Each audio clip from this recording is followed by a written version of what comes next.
नमस्कार, स्वागत आहे तुमचं माझ्या छोट्याशा यूट्यूब चॅनलमध्ये, ज्याचं नाव आहे शुभांगी उमरे ब्लॉग.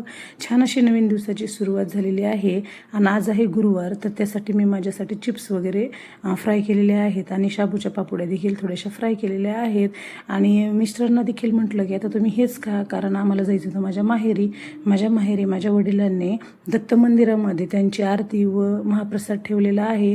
तर मग या म्हटले आम्हाला, म्हणून म्हटलं चला आपण जाऊयात. आणि मग त्यासाठी मग मी काही स्वयंपाक वगैरे करणार नाही. मुलांना चहा बिस्किट वगैरे मुलांनी खाल्लेलं आहे. मुलं म्हटले नको आता सकाळी सकाळी आम्हाला काही खायचं, आणि मुलं खूप एक्सायटेड असतात कुठं जायचं म्हटलं की.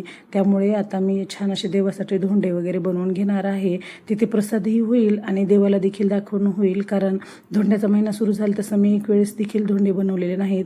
आणि मी साखरचेच धोंडे बनवणार आहे. जी घरची गव्हाची कणिक मळलेली आहे ती कणिक आणि ते साखर घालून मी साखरेचीच धोंडी बनवत आहे.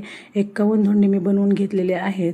देवाला काही प्रसाद म्हणून ठेवेल आणि बाकीचे सर्व माणसांना, म्हणजेच जे तिथे आलेले आहेत त्यांच्यासाठी प्रसाद म्हणून देऊन टाकेल. आणि चला आपलं पण देवाला जाणं असं काही होत नाही आणि त्यानिमित्तानं आपण जाऊन येऊयात म्हटलं. आणि मी लग्नाच्या अगोदर देखील गुरुवार पकडत होते. प्रत्येक गुरुवारी मी तिथे दत्त मंदिरामध्ये जात होते आणि खूप छान वाटायचं. आणि उपवास धरला आणि आपण एखाद्या देवाला गेलोत ना तर खूपच छान वाटतं. तर आता आम्ही निघालेलो आहोत सर्वजण तयार होऊन. मी, माझे मिस्टर, मुलगा आणि माझी मुलगी असे आम्ही चौघंजण निघालेलो आहोत. आणि हे पाहू शकता किती सुंदर वातावरण आहे सकाळचं. आणि आम्ही जायला आणि आरती सुरू व्हायला एकच टाईम झालेला होता. छान असं दत्त मंदिर आहे. हे दत्ताची मूर्ती पाहू शकता किती सुंदर आहे. आणि तर मंदिराची खूप डेव्हलपमेंट झालेली आहे. सुरुवातीला म्हणजेच आमच्या लग्नाच्या अगोदर एवढं काही नव्हतं, परंतु आता खूपच छान केलेलं आहे मंदिराचं बांधकाम वगैरे.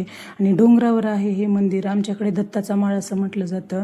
आणि आता आम्ही सर्व काही आवरून निघालेलो होतो. आणि हे पाहू शकता आईने खूप सामान दिलेलं आहे. त्यामध्ये आंबे पण, आणि ह्यांच्या मित्रांनी जाते वेळेसच आमच्याजवळ आंबे दिलेले होते. आईने बुंदी वगैरे बनवलेली होती. ती बुंदी, डाळीचं पीठ, परत जी काही डाळ बनवलेली होती ती डाळ आणि दिलेली आहे. तर मग ते सामान मी पाहत आहे की काय काय आईनं बांधून दिलेलं आहे. असंच असतं, आईचं प्रेम हे अमूल्य आहे आणि जगामध्ये कुठेच मिळू शकत नाही. त्यामुळे आईनं हे सर्व काही सामान बांधून दिलेलं होतं. हा होता छोटासा माझा व्हिडिओ. आवडला तर प्लीज लाईक